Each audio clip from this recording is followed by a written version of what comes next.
Uma coisa que é bem difícil de entender assim no começo é que para quase todos os nossos tempos verbais a gente precisa de um auxiliar.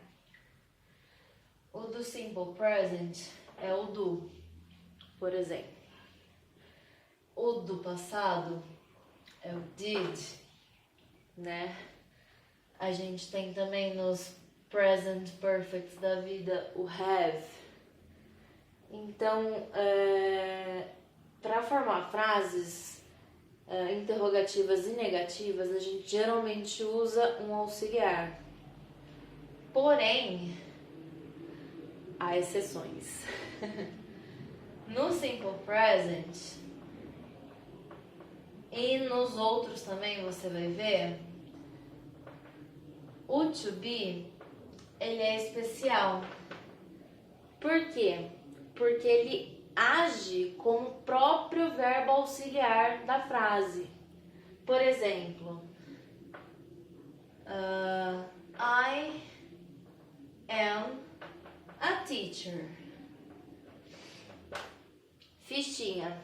Então a gente não precisa de verbo auxiliar aqui por enquanto, porque é afirmativa. E as frases afirmativas não precisam de verbo auxiliar. E se eu quiser negar?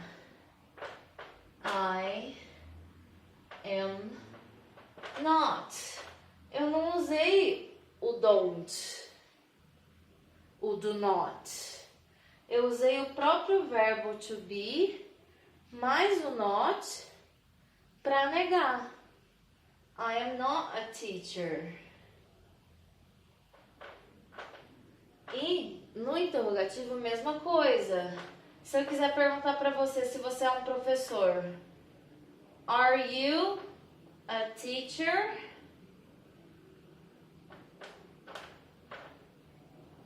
O que seria diferente, por exemplo, se eu estivesse falando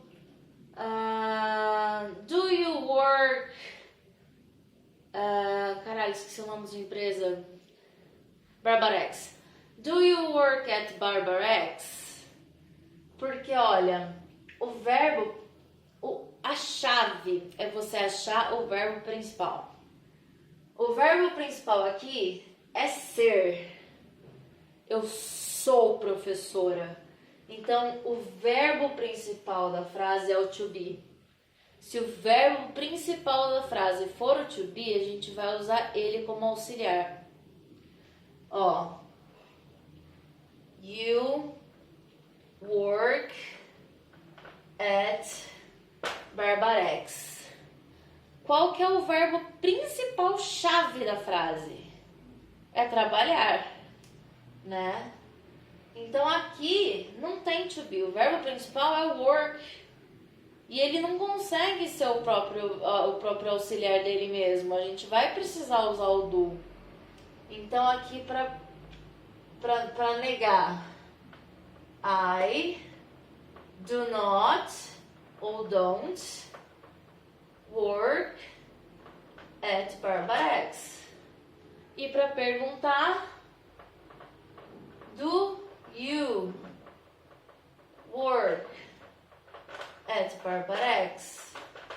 Então a chave do simple present, com esse negócio de to be, outros verbos, do, am, is, é você achar o verbo principal da frase.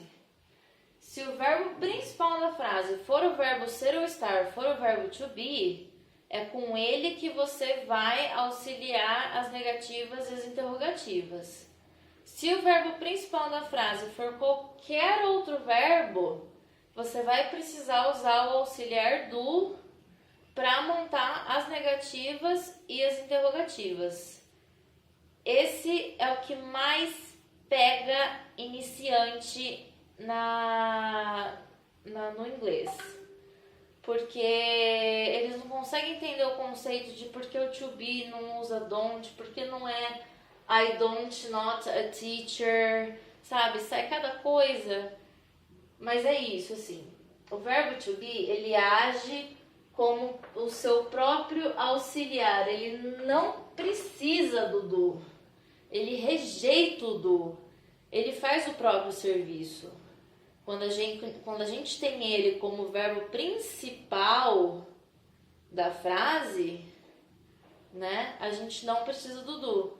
Agora, quando a gente está trabalhando com outros verbos, aí daí a gente vai precisar usar o do, porque os outros verbos não têm esse poder que o do tem. Então, essa é a minha breve explicação aí entre a diferença do don't, doesn't e do verbo to be como auxiliar. Espero ter ajudado.